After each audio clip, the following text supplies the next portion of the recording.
Shakespeare के घर एक गवाला दूध देने के लिए आता था। तो सम टाइम वो जब उनके घर आता तो उसके साथ उसकी एक छोटी बेटी भी होती।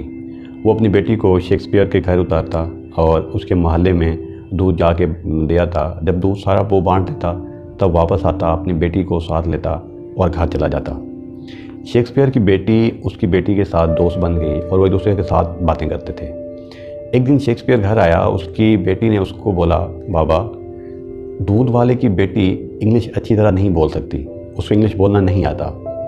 शेक्सपियर ने उससे सवाल किया, क्या आपको उसकी बात की समझ आती है? उसकी बेटी ने कहा, मुझे उसकी समझ आती है, लेकिन वो इंग्लिश अच्छी नहीं बोलती। शेक्सपियर ने कहा, अगर आपको उसकी बात समझ आती है तो इसका मतलब है वो इंग्लिश ठीक तरह से बोलती हैं।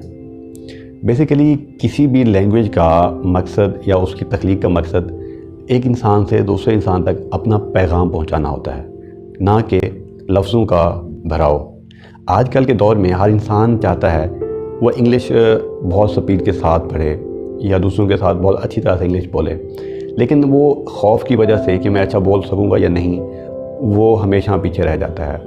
ये बहुत सारे लोग ऐसे होते हैं जो इंग्लिश सीखने के लिए मुख्तलिफ एकेडमीज़ ज्वाइन करते हैं या मुख्तलिफ कोर्सेज ज्वाइन करते हैं और उनको लगता है कि जब वो कोर्स कर लेंगे तो वो एक अच्छे इंग्लिश स्पीकर बन चुके होंगे। इंग्लिश स्पीकर बनने के लिए मैंने रियलाइज़ किया, मैं एक एकेडमी में गया और वहाँ पर इंग्लिश सीखने के लिए जब वहाँ पहुँचा तो उनका एक कोर्स आउटलाइन थी और उन्होंने वो 3 महीने कोर्स आउटलाइन पर अमल किया और उन्होंने मुख्तलिफ प्रैक्टिकल्स और मुख्तलिफ चीज़ें पढ़ाईं।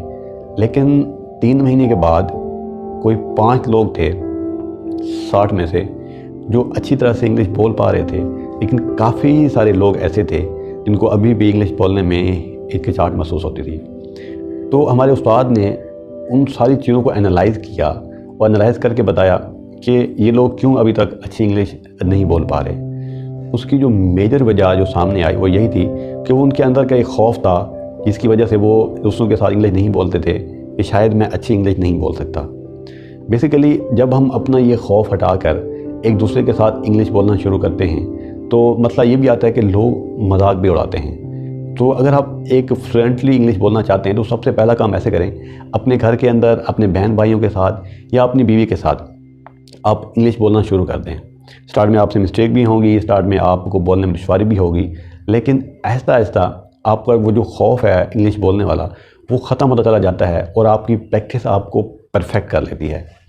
तो इंग्लिश सीखने के लिए जो पहला काम आपको करना चाहिए वो है अपना खौफ निकालें और अपने पार्टनर, अपने किसी दोस्त, अपने भाई या किसी बहन के साथ हर रोज़ की बुनियाद पर या उनको बोलें कि मैं आपसे दिन में जो भी बात करूँगा वो इंग्लिश में करूँगा।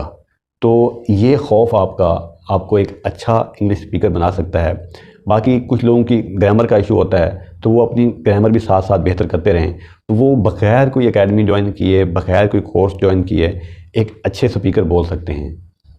आपको वो पहली बात याद करनी चाहिए शेक्सपियर की, उसने कहा था अगर आप दूसरे तक अपना पैगाम पहुंचा सकते हैं किसी लैंग्वेज के थ्रू तो उसका मतलब है आप ठीक बोल रहे हैं। अपने एहसास कमतरी को ख़त्म करें और अपना पुरएतमाद होके अपने किसी दोस्त के साथ इंग्लिश बोलना शुरू करें और 2 से 3 महीनों में आपको अपने अंदर वाज़ेह फ़र्क महसूस होगा और आपको रियलाइज़ होगा ये मेरा एक खौफ था जिसकी वजह से मैं रुका हुआ था।